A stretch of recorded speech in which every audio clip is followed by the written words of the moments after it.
नमस्ते। मैं शास्त्री विजय जोशी। क्या आपके घर की शांति को किसी की नजर लग गई है? क्या छोटी छोटी बातों पर शुरू हुई बहस बड़े झगड़ों का रूप ले लेती है और आपको समझ नहीं आता कि आखिर ऐसा क्यों हो रहा है? आज का ये वीडियो आपके घर के उस खोए हुए सुकून को वापस लाने के लिए है। हम अक्सर बाहरी दुश्मनों से डरते हैं, लेकिन घर के भीतर का क्लेश सबसे घातक होता है, जो न केवल मानसिक शांति छीन लेता है, बल्कि लक्ष्मी जी के मार्ग को भी अवरुद्ध कर देता है।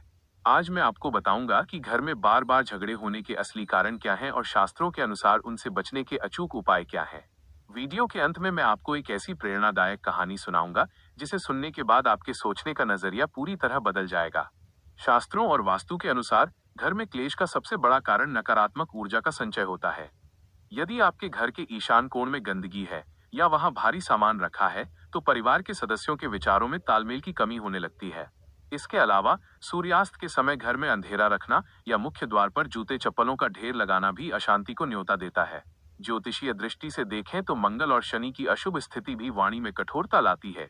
इन झगड़ों से बचने के लिए सबसे सरल और प्रभावी उपाय है नियमित रूप से घर में गंगाजल का छिड़काव करना और सुबह शाम कपूर जलाना। कपूर की सुगंध नकारात्मकता को सोख लेती है। साथ ही भोजन बनाते समय मन में प्रसन्नता रखें, क्योंकि अन्न का प्रभाव मन पर पड़ता है। यदि घर का वातावरण बहुत ज्यादा तनावपूर्ण हो गया है, तो सेंधा नमक मिले हुए पानी से पोछा लगवाएं और ध्यान रखें कि घर की स्त्रियां और बड़े बुजुर्ग दुखी न हों, क्योंकि उनकी आह घर की बरकत को खा जाती है। घर में अशांति का एक बहुत बड़ा कारण अन्न दोष भी होता है। अक्सर हम बाहर से आने के बाद बिना हाथ पैर धोए रसोई में प्रवेश कर जाते हैं या भोजन करते समय टीवी पर हिंसा और विवाद देखते हैं। इससे भोजन की ऊर्जा दूषित हो जाती है। जब परिवार के सदस्य ऐसा भोजन करते हैं, तो उनके मन में भी क्रोध और चिड़चिड़ापन घर कर जाता है।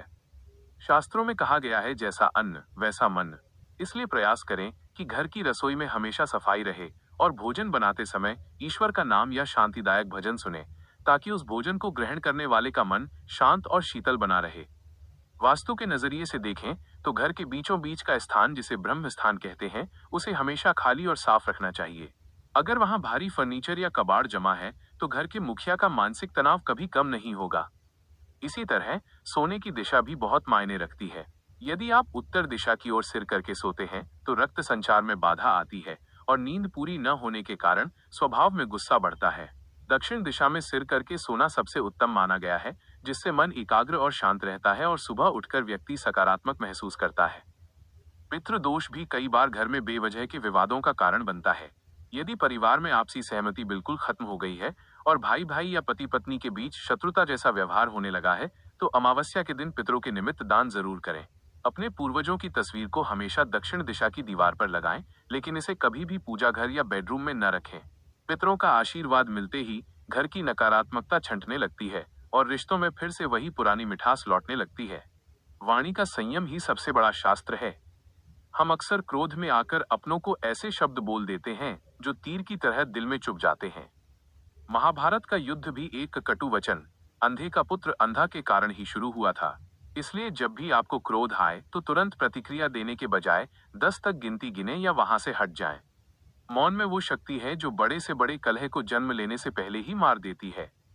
घर में शांति के लिए मंगलवार के दिन सुंदरकांड का पाठ करना भी बहुत लाभकारी होता है। इससे हनुमान जी की कृपा से घर के अमंगल दूर होते हैं। संकट मोचन हनुमान जी की भक्ति घर के क्लेश को जड़ से खत्म करने का सबसे शक्तिशाली मार्ग है। यदि आपके घर में हर छोटी बात पर महाभारत छिड़ जाती है, तो हनुमान जी का एक विशेष उपाय अवश्य करें। मंगलवार या शनिवार के दिन चमेली के तेल में सिंदूर मिलाकर हनुमान जी को अर्पण करें और वहीं बैठकर हनुमान चालीसा का पाठ करें। हनुमान जी को बुद्धिहीन तनु जानिके कहकर अपनी बुद्धि और क्रोध को शांत करने की प्रार्थना करें। जिस घर में नियमित रूप से हनुमान जी के सामने चमेली के तेल का दीपक जलता है, वहां की नकारात्मक ऊर्जा और बुरी नजर को बजरंगबली स्वयं अपनी गदा से नष्ट कर देते हैं। हनुमान जी के इस उपाय के साथ एक और विशेष कार्य करें। घर के मुख्य द्वार पर सिंदूर से एक बड़ा स्वस्तिक चिन्ह बनाएं। यह स्वस्तिक आपके घर के लिए एक रक्षा कवच का कार्य करेगा। मंगलवार के दिन हनुमान जी के मंदिर से थोड़ा सिंदूर लेकर आएं और परिवार के सभी सदस्य अपने माथे पर तिलक लगाएं। ये तिलक न केवल आपके मन को शांत रखेगा, बल्कि आपके भीतर धैर्य और साहस का संचार भी करेगा। हनुमान जी सेवा और समर्पण के प्रतीक हैं। उनकी कृपा मिलते ही अहंकार गलने लगता है और परिवार में आपसी सहयोग की भावना जागृत होती है। इसे समझने के लिए एक छोटी सी कहानी सुने। एक गांव में दो पड़ोसी रहते थे। एक के घर में हर वक्त चीखने चिल्लाने की आवाजें आती थीं, जबकि दूसरे का घर हमेशा शांत रहता था।